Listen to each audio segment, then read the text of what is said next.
30 वर्ष बाँच्ला।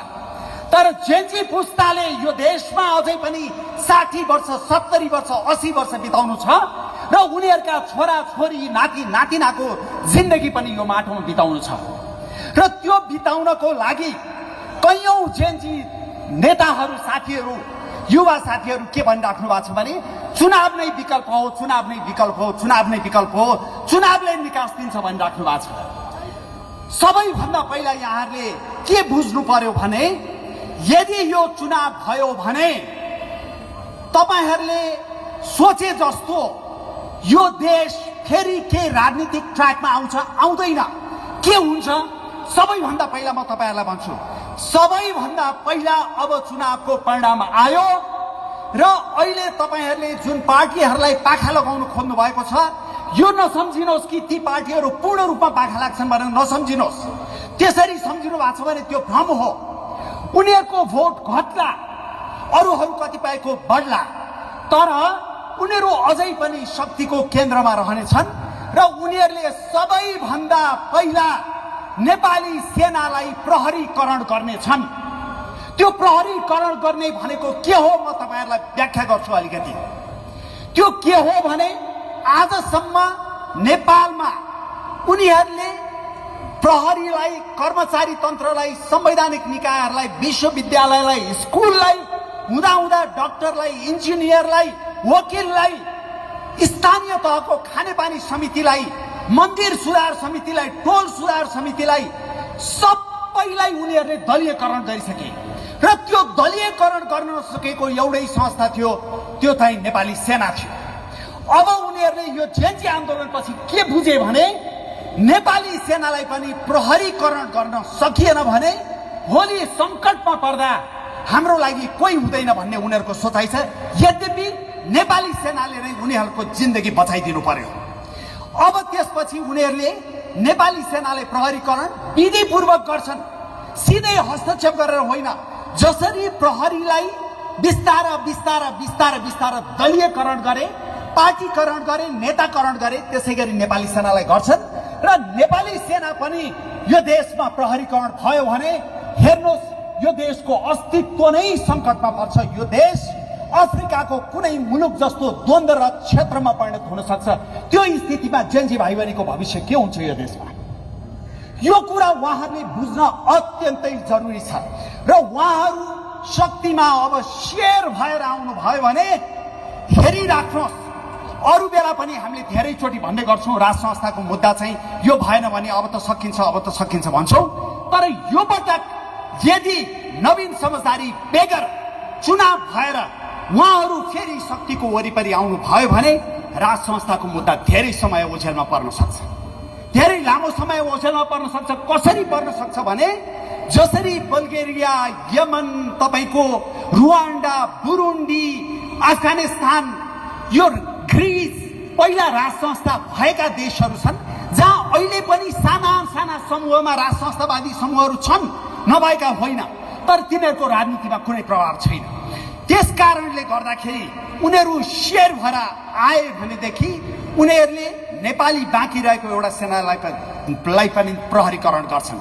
र हेर्नुहोस् नेपाली सेना, तपाईहरूलाई म अर्को कुरा भन्छु, राष्ट्र प्रमुख भनेर उहाँहरूले राष्ट्रपति जुन छान्नु भयो र अहिले पनि धेरै नागरिक समाजका अगुवाहरू, पत्रकारहरू र कैयौं मानिसहरूलाई के लाग्छ भने होइन होइन मेरो छोराछोरी किन राष्ट्रपति हुन नपाउने, होइन फलानो जातको छोराछोरी किन राष्ट्रपति हुन नपाउने भन्ने लाग्छ। त्यो त मलाई पनि लाग्छ, नलाग्ने होइन। तर मेरो धारणा ठुलो कि यो देशको 3 करोड जनताको हित चाहिँ ठुलो, 3 करोड जनताको शाखा सन्तानको भविष्यको हित चाहिँ ठुलो कुरा हो। र त्यो स्थितिमा उनीहरूले जुन राष्ट्रपति राष्ट्रपति राष्ट्रपति भनिराखेको छन्, राष्ट्रिय सङ्कट परेको बेला आजसम्म नेपालको इतिहासमा, आधुनिक इतिहासमा यो एउटा गम्भीर सङ्कट थियो। यस्तो सङ्कट जहाँ नेपाली राष्ट्रियताका 3वटा खम्बाहरू, यो सर्वोच्च अदालत, सिंहदरबार र संसद भवन मात्रै चलेको होइन। नेपाली राष्ट्रियता भनेको तपाईँ र मैले लगाउने लुगा मात्रै होइन, तपाईँले मैले बोल्ने भाषा मात्रै होइन, तपाईँ र मैले टेक्ने माटो मात्रै होइन। नेपाली राष्ट्रियताको प्रमुख 3वटा खम्बा भनेको कार्यपालिका, व्यवस्थापिका र न्यायपालिका हो र त्यो तीनैवटा राष्ट्रियताको खम्बामा 8 घण्टाभित्रमा भरमार आगो लाग्यो। त्यसरी ध्वस्त हुँदाखेरि त्यत्रो राष्ट्रिय सङ्कट पर्दा राष्ट्रपतिले राष्ट्रिय टेलिभिजनमा आएर राष्ट्रको नाममा सम्बोधन गर्न सक्नु भएन र राष्ट्रको अभिभावकत्व सेना प्रमुखले लिइदिनु पर्यो। नेपाल जुन किसिमको एउटा विविधतापूर्ण देश छ, नेपालमा गएको 1.5 दशकमा जसरी सामाजिक संरचनामा चिरा परेको छ, नेपालमा राज्यको रूपमा जसरी राज्य क्षयीकरण भएको छ र नेपाल भू राजनीतिक रूपमा जसरी एकदमै संवेदनशील बिन्दुमा पर्न गएको छ, फेरि पनि एउटा या अर्को रूपमा राष्ट्रिय सङ्कट नेपालमा आउँछ। र जेनजी भाइ बहिनीहरूलाई म फेरि पनि प्रश्न गर्न चाहन्छु, भोलि राष्ट्रिय सङ्कट आउँदा फेरि के सेनापतिले राष्ट्रको अभिभावकत्व ग्रहण गरिदियोस् भन्ने तपाईँहरूको चाहना हो? तपाईँहरूको चाहना हो? त्यहाँ भएका नागरिक समाजका अगुवा पत्रकारहरू बडो आफूलाई अग्रगामी भन्नेहरूलाई म प्रश्न गर्न चाहन्छु, तपाईँहरूको राष्ट्रपति कहाँ हुनुहुन्थ्यो देशमा राष्ट्रिय सङ्कट पर्दा? र भोलि यो देशमा फेरि राष्ट्रिय सङ्कट आइपर्दाखेरि के फेरि सेनापतिले आएर अभिभावकत्व ग्रहण गरिदियोस् भन्ने तपाईँहरूको चाहना हो? होइन भनेदेखि तपाईँहरू सबैले बुझ्नु पर्यो, नेपालमा अब हामीले एउटा सबै राजनीति भन्दा माथि देशका सबै जात जाति भाषा भाषी धर्म संस्कृतिका मानिसहरूले एउटा एकताको प्रतीक मान्न सक्ने पृथ्वीनारायण शाहको वंशज राज संस्थालाई हामीले पुनर्स्थापित गर्नै पर्छ र हामीले राष्ट्रिय प्रजातन्त्र पार्टीले पूर्ण राजतन्त्र भनेको होइन, यो कुरा बुझ्नुहोस्। हामीले लोकतन्त्रको फ्रेमवर्कभित्र, डेमोक्रेसीको फ्रेमवर्कभित्र राज संस्थालाई पनि ठाउँ दिनु पर्यो र आधुनिक शक्तिको प्रतीकको रूपमा राजनीतिक दलहरूलाई पनि ठाउँ दिनु पर्यो। यो देशमा गल्ती सबैले गरे, राजनीतिक दलहरूले हजारौं गल्ती गरे, राष्ट्र राज्य नै क्षयीकृत हुने गरेर गल्ती गरे, राजाहरूबाट पनि केही गल्तीहरू भयो, जनताबाट पनि गल्ती भयो।